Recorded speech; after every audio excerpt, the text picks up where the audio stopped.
Âgé de 59 ans, surnommé l'homme le plus puissant d'Okinawa. Il est connu à travers le monde pour ses casses presque surhumaines, comme celle de se casser une batte de baseball sur les orteils. Mais c'est l'homme et le sensei que je voulais rencontrer.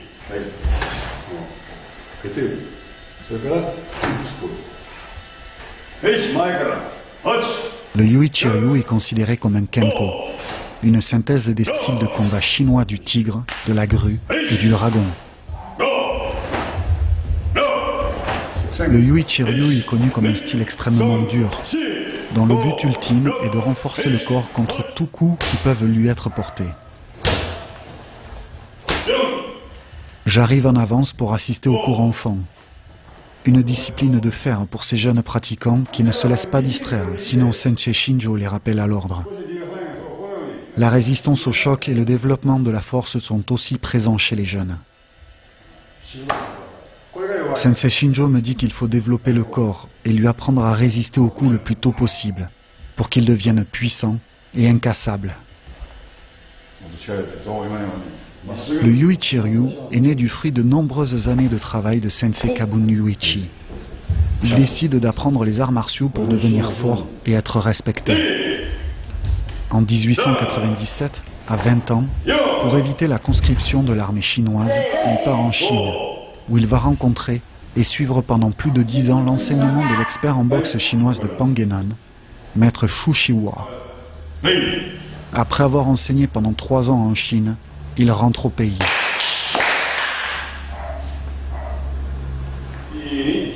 Le cours commence par un échauffement, rapidement suivi d'une succession d'enchaînements dans le vide. Les Kions.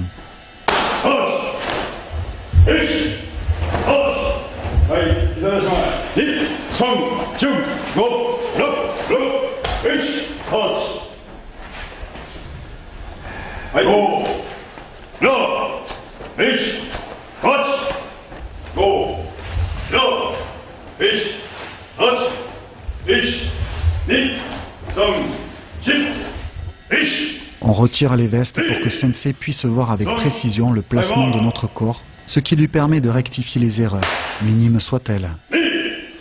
Le groupe se reforme au complet et commence à travailler le kata Sanchin, qui est la base du style. Différent des autres styles, il s'exécute avec les mains ouvertes. Les pivots et les respirations sont également différents. Les attaques de poing fermé sont rares, car considérées comme moins puissantes. Les techniques main ouverte avec les doigts serrés ou pliés en griffes sont privilégiées.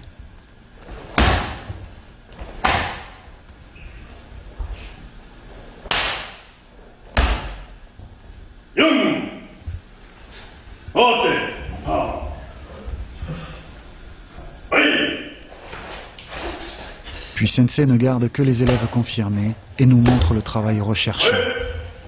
Je commence à comprendre le concept d'endurcissement par la frappe.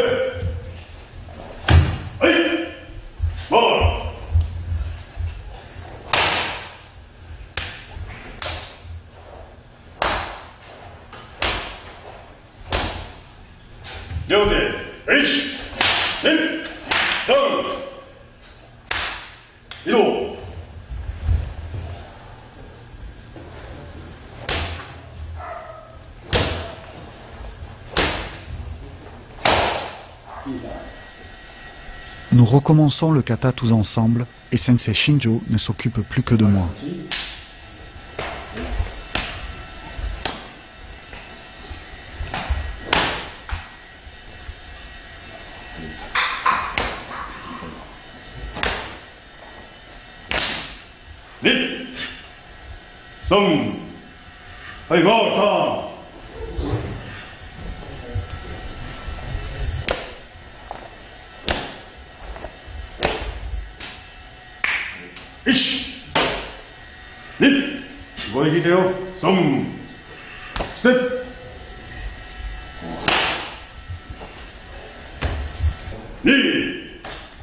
Il faut admettre qu'en plus d'être un grand expert, il est fin pédagogue. Les coups portés sur moi sont bien moins puissants que ceux portés aux autres. Je pense que sinon je serais parti sur une civière.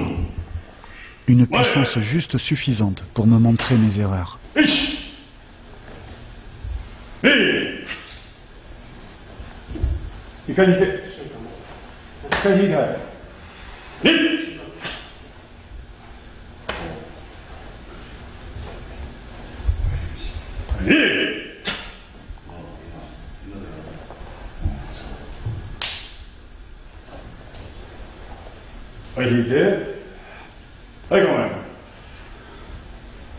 Je suis bien loin de l'enseignement que j'aurais pu recevoir lors d'un stage.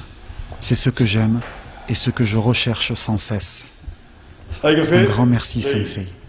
Domo arigatou gozaimashita.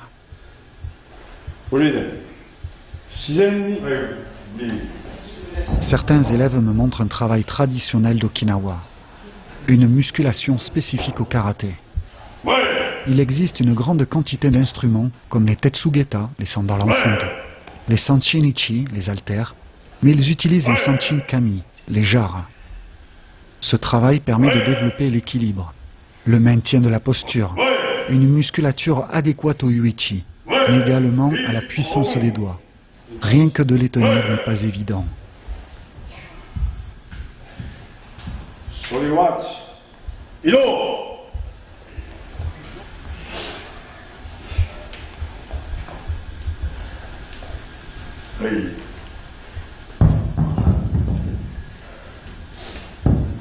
Le cours se termine par un travail nommé Kotekitai, le durcissement offensif et défensif du corps.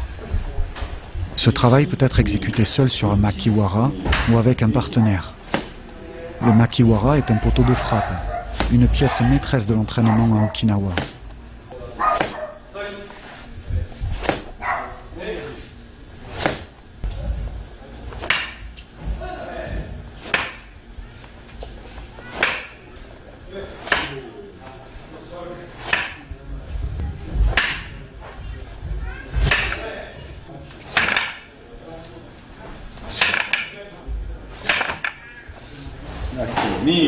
Pour le travail à deux, j'ai comme partenaire un uchideshi, un proche disciple du maître.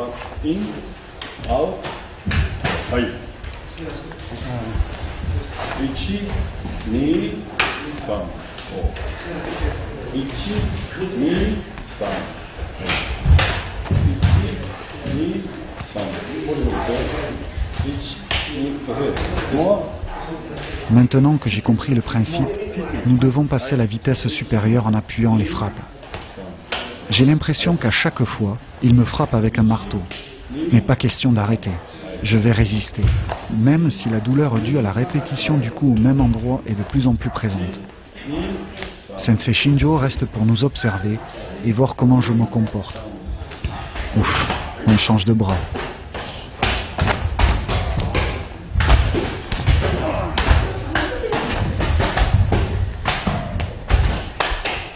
Le deuxième exercice sera un Mawashigeri Gedan, un coup de pied circulaire dans la cuisse. Au premier coup, j'ai cru que ma cuisse se brisait. Et moi, j'ai l'impression de rien lui faire.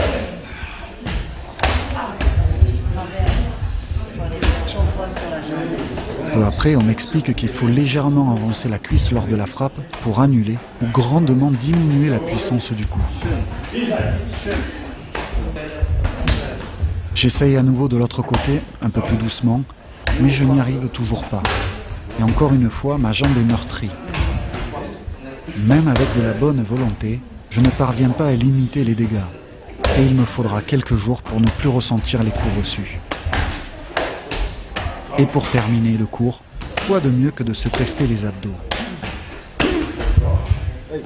Une question subsiste. Avec l'âge, le fait de frapper sans cesse sur le corps n'est-il pas néfaste pour celui-ci? Sensei Shinjo me répond que le corps devient de plus en plus dur au fur et à mesure des années de pratique, et que plus rien ne peut le briser. Je comprends mieux pourquoi on entend dire que le style du Uichi-ryu est l'un des plus durs d'Okinawa.